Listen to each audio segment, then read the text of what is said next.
This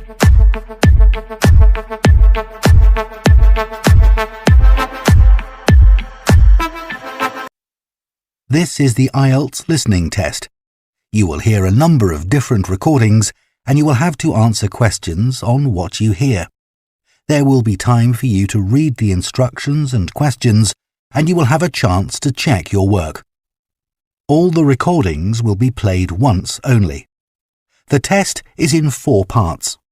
At the end of the test, you will be given 10 minutes to transfer your answers to the answer sheet. Now turn to part 1.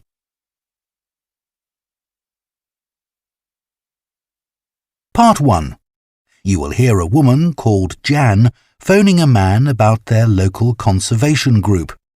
First, you have some time to look at questions 1 to 5.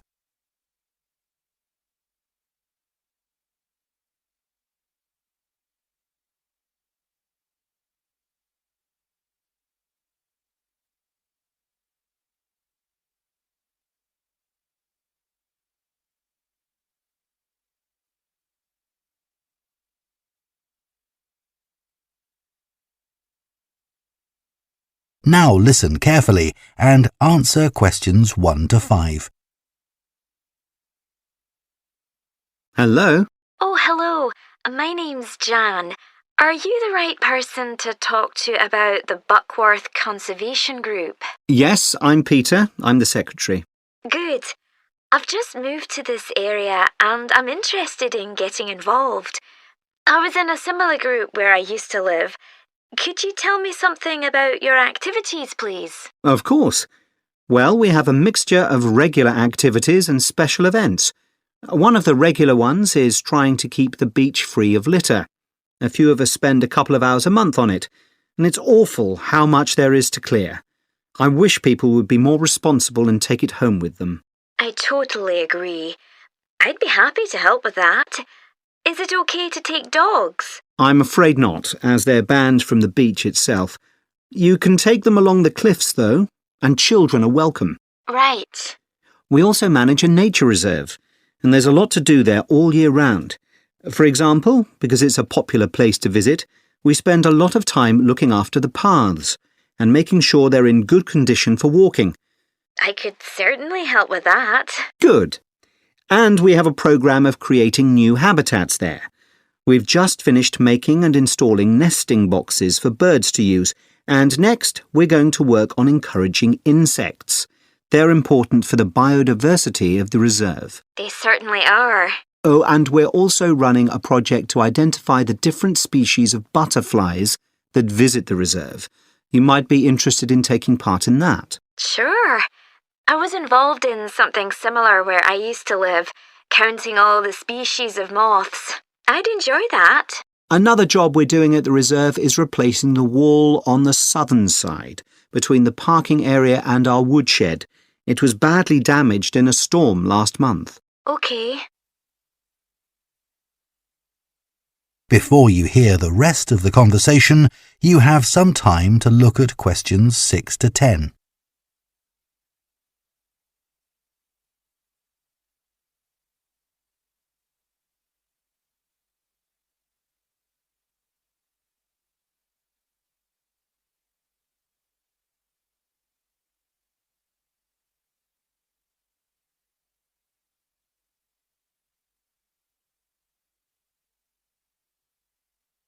Now listen and answer questions 6 to 10.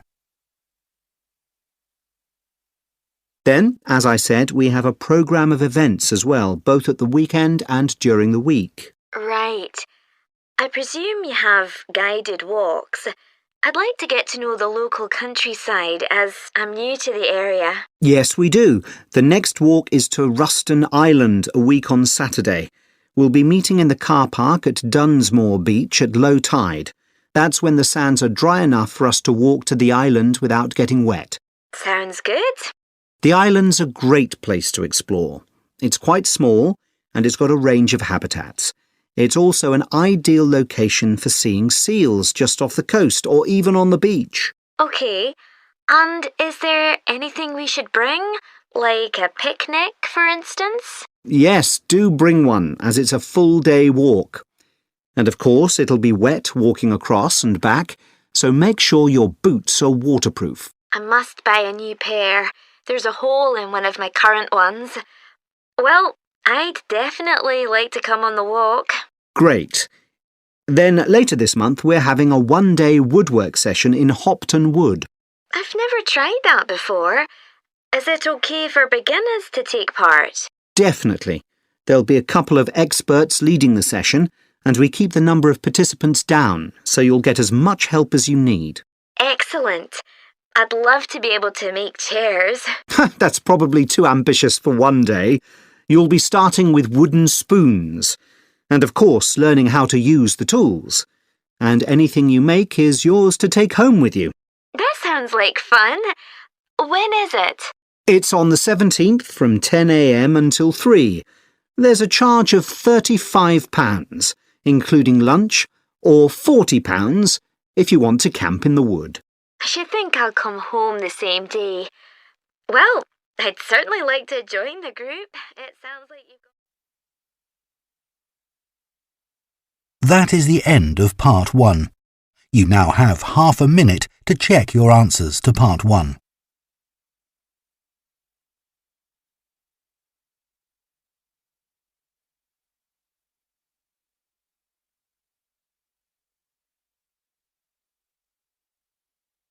Part 2.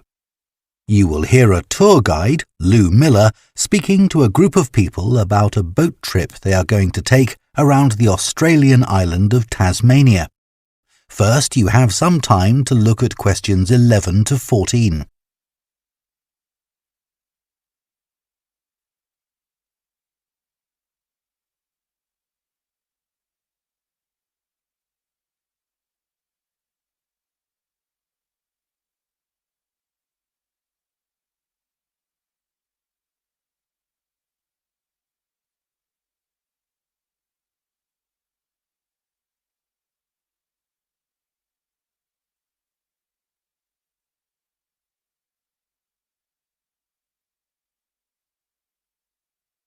Now listen carefully and answer questions 11 to 14.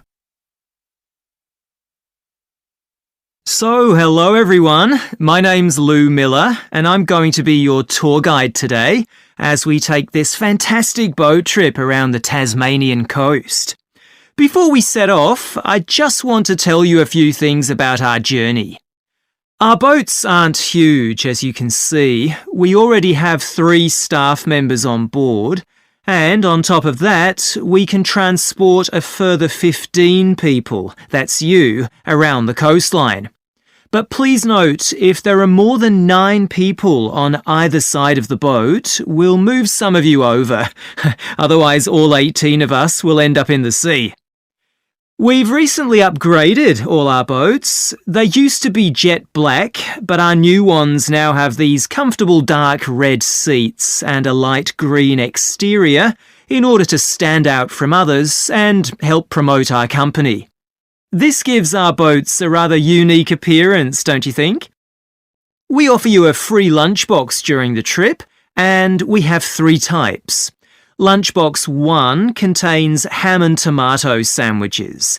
Lunchbox 2 contains a cheddar cheese roll. And Lunchbox 3 is salad-based and also contains eggs and tuna. All 3 lunchboxes also have a packet of crisps and chocolate bar inside. Please let staff know which lunchbox you prefer. I'm sure I don't have to ask you not to throw anything into the sea. We don't have any bins to put litter in, but Jess, myself or Ray, our other guide, will collect it from you after lunch and put it all in a large plastic sack. Before you hear the rest of the talk, you have some time to look at questions 15 to 20.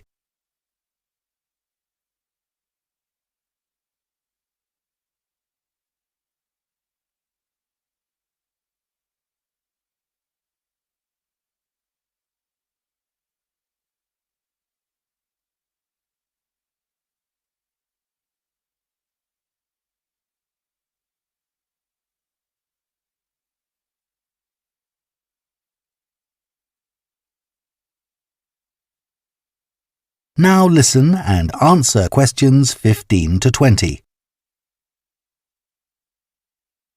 The engine on the boat makes quite a lot of noise, so before we head off, let me tell you a few things about what you're going to see. This area is famous for its ancient lighthouse, which you'll see from the boat as we turn past the first little island. It was built in 1838 to protect sailors, as a number of shipwrecks had led to significant loss of life. The construction itself was complicated, as some of the original drawings kept by the local council show. It sits right on top of the cliffs in a very isolated spot. In the 19th century, there were many jobs there, such as polishing the brass lamps, chopping firewood, and cleaning windows that kept lighthouse keepers busy. These workers were mainly prison convicts until the middle of that century, when ordinary families willing to live in such circumstances took over. Some of you have asked me what creatures we can expect to see. I know everyone loves the penguins, but they're very shy and unfortunately tend to hide from passing boats. But you might see birds in the distance, such as sea eagles, flying around the cliff edges where they nest. When we get to the rocky area inhabited by fur seals, we'll stop and watch them swimming around the coast. They're inquisitive creatures, so don't be surprised if one pops up right in front of you. Their predators, orca whales, hunt along the coastline too, but spotting one of these is rare. Dolphins, on the other hand, can sometimes approach on their own or in groups as they ride the waves beside us. Lastly, I want to mention the caves. Tasmania is famous for its caves, and the ones we'll pass by are so amazing that people are lost for words when they see them. They can only be approached by sea, but if you feel that you want to see more than we're able to show you, then you can take a kayak into the area on another day, and one of our staff will give you more information on that. What we'll do is to go through a narrow channel past some incredible rock formations, and from there we'll be able to see the openings to the caves, and at that point we'll talk to you about what lies beyond. That is the end of Part 2. You now have half a minute to check your answers to Part 2.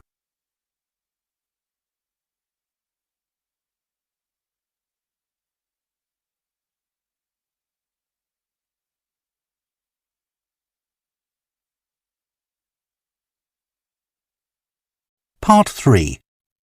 You will hear two veterinary science students called Diana and Tim discussing their work placements and their course modules. First, you have some time to look at questions 21 to 26.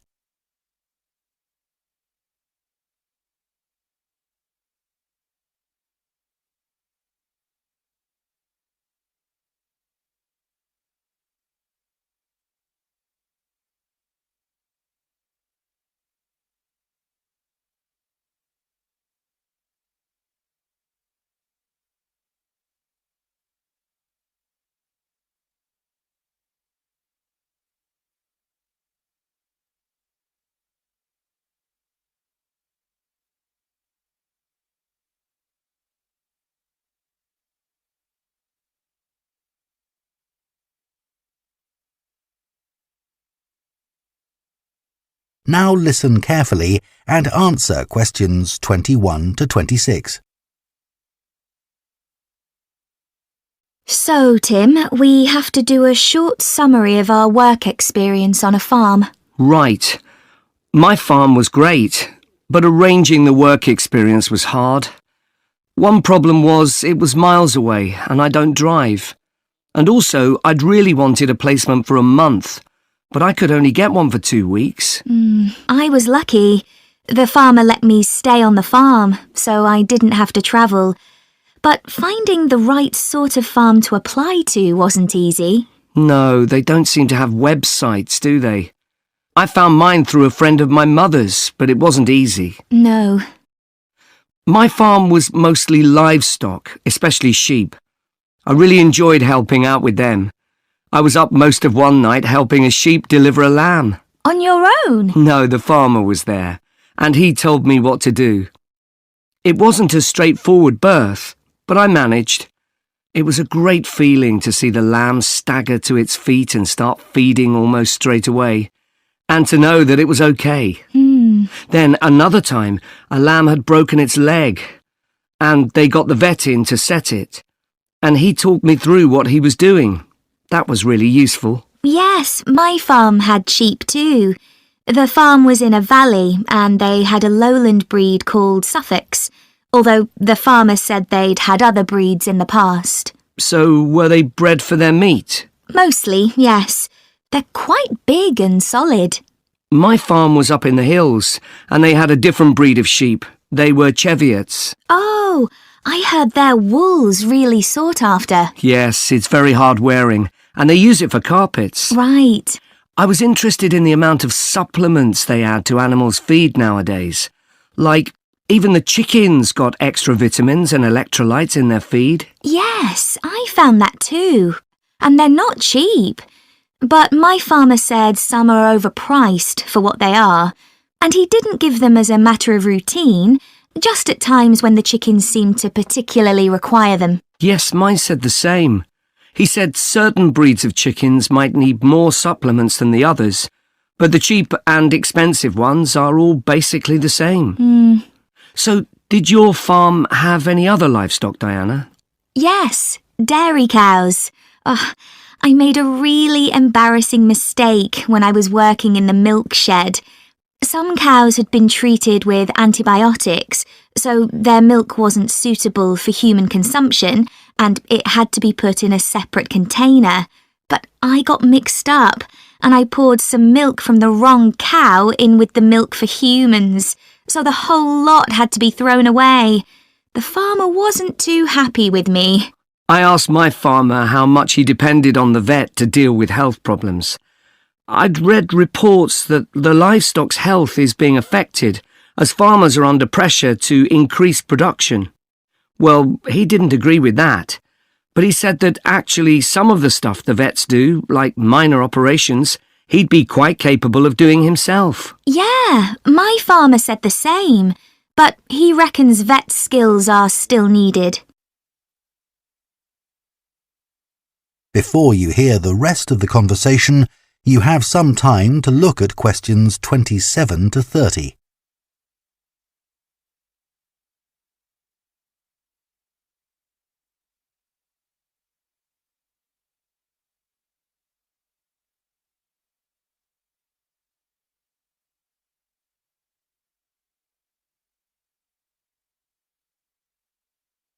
Now listen and answer questions 27 to 30. Now we've got to give a bit of feedback about last term's modules. Just short comments, apparently. Shall we do that now? OK, so medical terminology. Well, my heart sank when I saw that, especially right at the beginning of the course, and I did struggle with it. I thought it'd be hard, but actually I found it all quite straightforward. What did you think about diet and nutrition? OK, I suppose. Do you remember what they told us about pet food and the fact that there's such limited checking into whether or not it's contaminated? I mean, in comparison with the checks on food for humans, I thought that was terrible. I think the module that really impressed me was the animal disease one, when we looked at domesticated animals in different parts of the world, like camels and water buffalo and alpaca.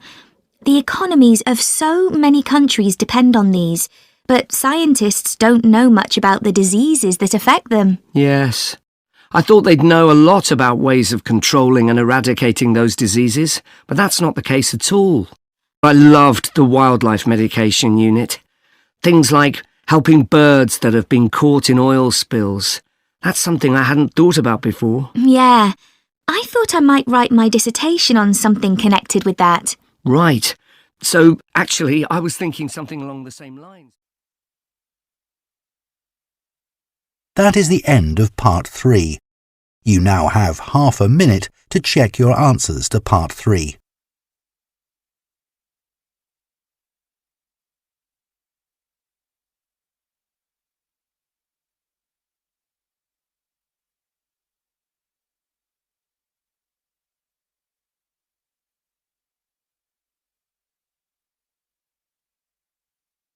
Part 4.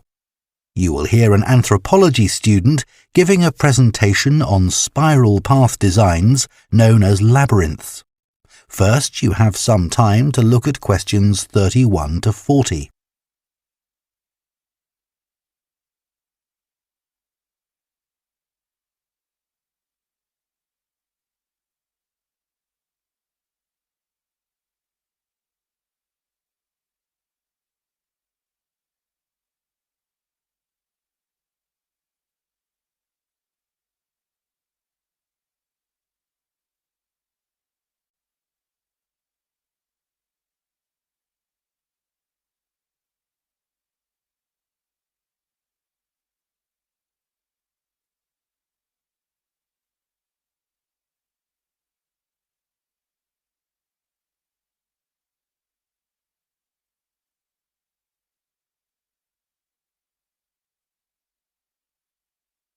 Now listen carefully and answer questions 31 to 40.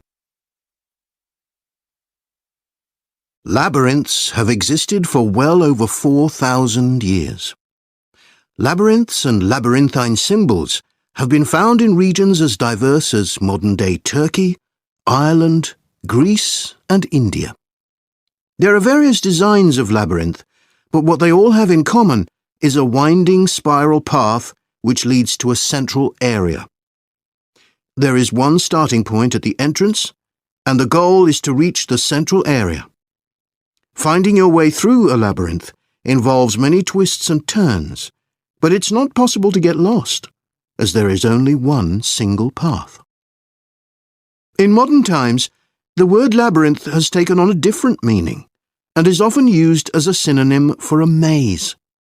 A maze is quite different, as it is a kind of puzzle with an intricate network of paths. Mazes became fashionable in the 15th and 16th centuries in Europe and can still be found in the gardens of great houses and palaces. The paths are usually surrounded by thick, high hedges so that it's not possible to see over them. Entering a maze usually involves getting lost a few times before using logic to work out the pattern and find your way to the centre, and then out again. There are lots of dead ends and paths which lead you back to where you started. The word maze is believed to come from a Scandinavian word for a state of confusion. This is where the word amazing comes from. Labyrinths, on the other hand, have a very different function. Although people now often refer to things they find complicated as labyrinths, this is not how they were seen in the past. The winding spiral of the labyrinth has been used for centuries as a metaphor for life's journey. It served as a spiritual reminder that there is purpose and meaning to our lives, and helped to give people a sense of direction. Labyrinths are thought to encourage a feeling of calm, and have been used as a meditation and prayer tool in many cultures over many centuries. The earliest examples of the labyrinth spiral pattern have been found carved into stone, from Sardinia to Scandinavia, from Arizona to India to Africa. In Europe, these spiral carvings date from the late Bronze Age. The Native American Pima tribe wove baskets with a circular labyrinth design that depicted their own cosmology. In ancient Greece, the labyrinth spiral was used on coins around 4,000 years ago. Labyrinths made of mosaics were commonly found in bathhouses, villas, and tombs throughout the Roman Empire. In Northern Europe, there were actual physical labyrinths designed for walking on. These were cut into the turf or grass, usually in a circular pattern. The origin of these walking labyrinths remains unclear, but they were probably used for fertility rites, which may date back thousands of years. 11 examples of turf labyrinths survive today, including the largest one at Saffron Walden, England, which used to have a large tree in the middle of it.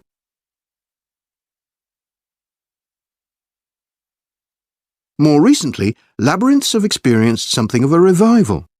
Some believe that walking a labyrinth promotes healing and mindfulness, and there are those who believe in its emotional and physical benefits, which include slower breathing and a restored sense of balance and perspective. This idea has become so popular that labyrinths have been laid into the floors of spas, wellness centres, and even prisons in recent years. A pamphlet at Colorado Children's Hospital informs patients that walking a labyrinth can often calm people in the midst of a crisis. And apparently, it's not only patients who benefit. Many visitors find walking a labyrinth less stressful than sitting in a corridor or waiting room. Some doctors even walk the labyrinth during their breaks. In some hospitals, patients who can't walk can have a paper finger labyrinth brought to their bed.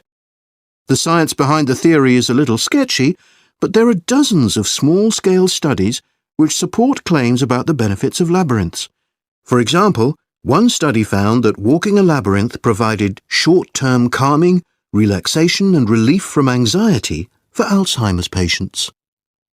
So what is it about labyrinths that makes their appeal so universal?